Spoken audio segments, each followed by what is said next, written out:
Hello, everyone. This is attorney Troy Tyson. Thank you for joining us for another episode of Practical Law. Again, my name is Troy Tyson. I'm an attorney practicing in the state of Indiana. As always, any information I give you today in this video does not constitute legal advice, nor does it establish any type of attorney-client relationship. I want to talk in a brief video. I want to talk about something that comes up frequently, either with clients that I've gotten from other attorneys or lay people, or just things that I hear from different clients, and that is attorney communication. And if you currently have an attorney or have had an attorney in the past, someone who's had to use an attorney, maybe this is something you run into. I will tell you, it is a very common, very persistent problem.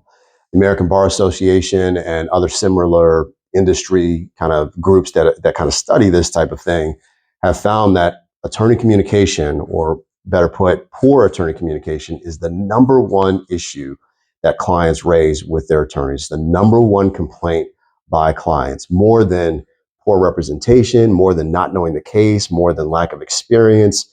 All those things are problems, but lack of communication is number one by a mile. And that says something. So if you're in this situation and you're not getting what you feel is adequate communication from your attorney, believe me, you're not alone and you're not crazy. So it's one of the things I just wanted to give you some pointers, give you some thoughts on it, and maybe give you some direction on how you can best address that situation if you are involved in it. So the first thing to know is, why does this happen? Why do attorneys fail to communicate? And there's a couple reasons for that. I will tell you, the vast majority of the time, just speaking anecdotally, I'd say 90% of the time, the reason your attorney doesn't properly communicate with you or consistently communicate with you is just because they're busy. That's probably, in the vast majority of cases, that's what's happening. And, that's not necessarily an excuse, but it is said, I say that to indicate that your attorney probably is not trying to sabotage your case, probably is not, being necessarily negligent about your case. But if you've got a good attorney, if you've, went out and done your research and found someone that was established and credible and talented at their job, chances are a lot of other people have done the same thing and landed on the same result, right? So your attorney, if they're really good, they're probably going to have a lot of cases. They're probably going to be very busy, and that in and of itself is not necessarily a bad thing. Okay, so that's something to think about. The other reason, not the only other reason, but one of the other reasons in that small 10% of cases, is where you do have an attorney who's really just mishandling the case and possibly being negligent. And obviously, I'm not in a position to speak to your particular situation or this attorney over here, this attorney over there.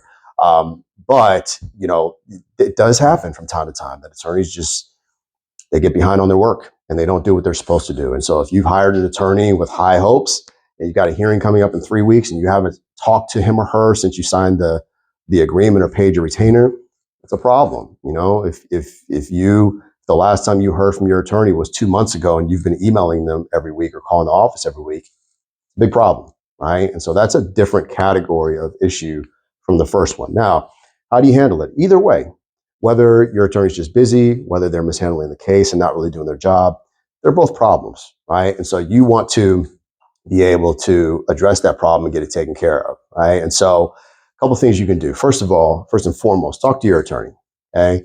That's the best way. Get in front of them. If you have to go to their office, call the secretary, insist that that they set a meeting for you. Get in front of them and talk to them about the problem, because that's the best way to deal with the stuff. A lot of times attorneys may not know that you're so dissatisfied.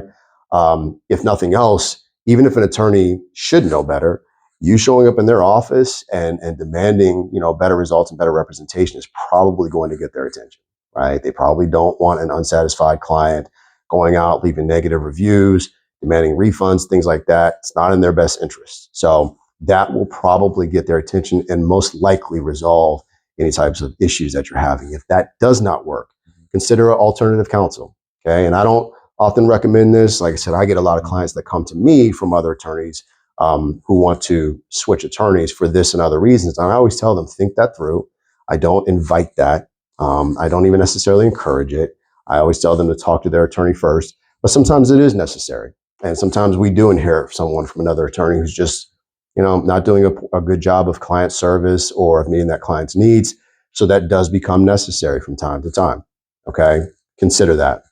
Don't make that decision quickly, but definitely consider that. The third and most drastic option, and hopefully you don't have to take this, is that you could consider speaking with a malpractice attorney or reporting your attorney to whatever state board is in charge of monitoring attorneys. Every state in the country is going to have their kind of own commission or board or group that manages attorneys and their licenses and their behavior, their ethics, things like that. So you could determine who that board is and make a report to them, and they will investigate and determine whether negligence has been committed or whether your attorney failed you in some other way, and they'll take action from there. Again, it's not great, and hopefully you don't find yourself in that situation, but that is a last resort.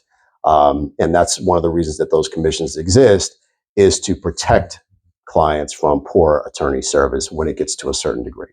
Okay, so those are the things you can do. If you enjoyed this video, if you got value out of it, please consider subscribing. Until then, see you at the next video.